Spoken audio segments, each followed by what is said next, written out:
He's that other scoring option that they hadn't had. And I mean, everybody's playing well. This guy Splitter, who was great playing in Europe, is playing extremely well. Jefferson and Neal playing very well. And, of course, as I was saying before, Tony Parker, finally, getting his due by making an all-star team. I talked to you a second ago about the 76ers. The 76ers are playing the best basketball they've played in years.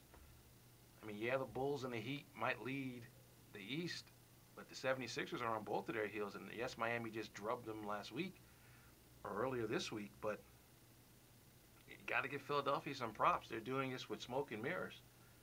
I mean, I defy you to tell me who's their leading scorer. I mean, Iguodala made the All-Star team, this year. Congratulations to him. But that team doesn't strike any fear in anyone's heart in terms of when you see it on paper. Just when you play them on the court, they play sick defense.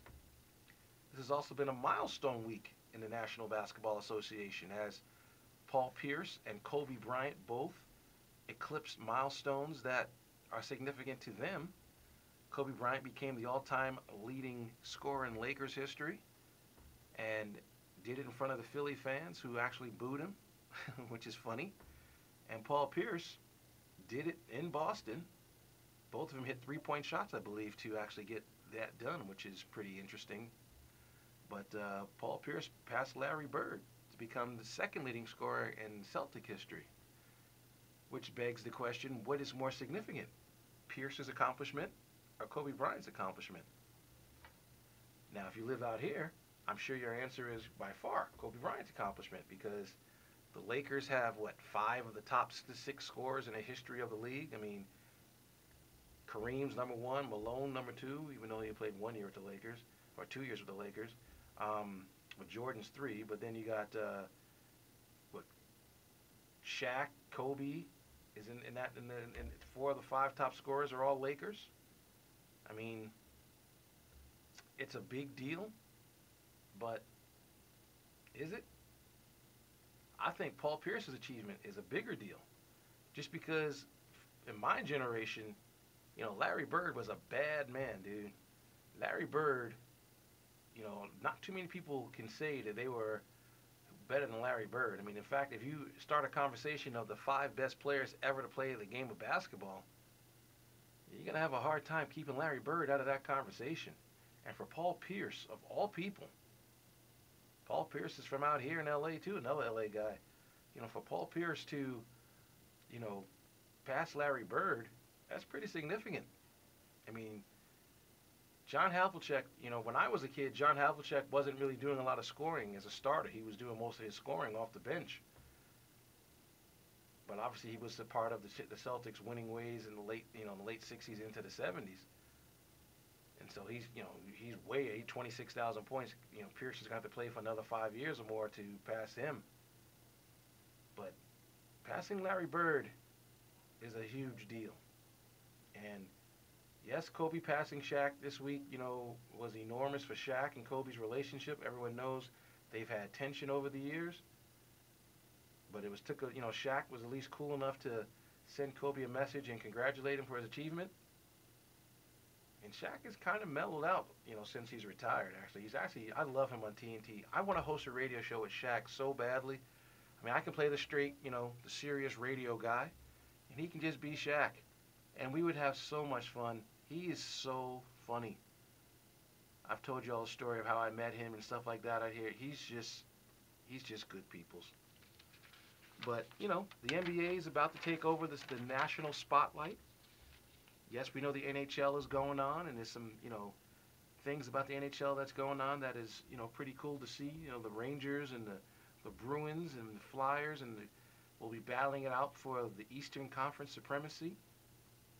Detroit is playing the way Detroit played back in the day when they were winning titles in the 90s and the 2000s.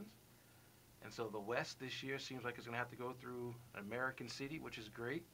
I love it when the American cities do well in hockey because, it is Canada's game, and the majority of the players that play the game are non-American players, but it at least gives American fans an opportunity to see professional sports played at a very high level. So we have the NBA, we have the NHL, we have college basketball, which we're going to talk about in a few minutes. But just want to say one thing about hockey, too. You know, the other night, I believe the Devils played the Rangers.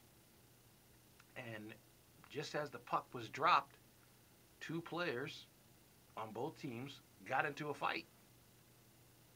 And I sat back and I said to myself, hockey just won't ever get it. Fighting is good if someone is beating up your player, your star player, and you're trying to protect them. Fighting is good if someone hits you really hard and during the game and, you know, you want to get some revenge. Okay. But before the game gets going and you guys start fighting, come on. I don't care if a guy knocked you out the game before and did something to you the game before. You know, let it go. I mean, we saw something ugly in the NBA this week, which surprised me. You know, Kevin Love is a class guy. He's a good player. He's one of the up-and-coming stars in the league. But I guess a few weeks ago, Luis Scola from the Rockets threw a basketball and hit him in his private area. And, you know, Kevin Love was, okay, I guess he thought about it and said, next time I see him, I'm going to give him the business. And sure enough, he got an opportunity to give Mr. Scola the business. I guess he knocked him down and he stepped on his face and walked away. Then the league suspended him for 2 games, and I think the NHL should suspend those hockey players for a couple games too. You can't be fighting about the past. Move on. And it's just, you know, to me, there's a lot of good things going on in the NHL right now. So don't let the fight story be the story of the league. Let the hockey speak for itself. I mean, there's some good races going on. And there's some good teams that you want to sink your teeth into. I mean, the Devils are starting to play better. I mean, Buffalo the other night smacked Boston around 6-0. I mean, out here, the Kings and the Ducks are actually playing pretty good. If the Kings could ever stay healthy, they'd be really good. But, you know, some teams have made some changes in coaches and stuff, and it's going to be an interesting playoffs in hockey this year. You shall see. And we'll be back to talk college basketball on 89.7 KLAS FM after this. So I'm sitting and clicking, bang, gorgeous, hot, sexy models like you've never seen. Yeah? I'm telling you, what a website. I started ordering right online, and then my engine was roaring and my rocket was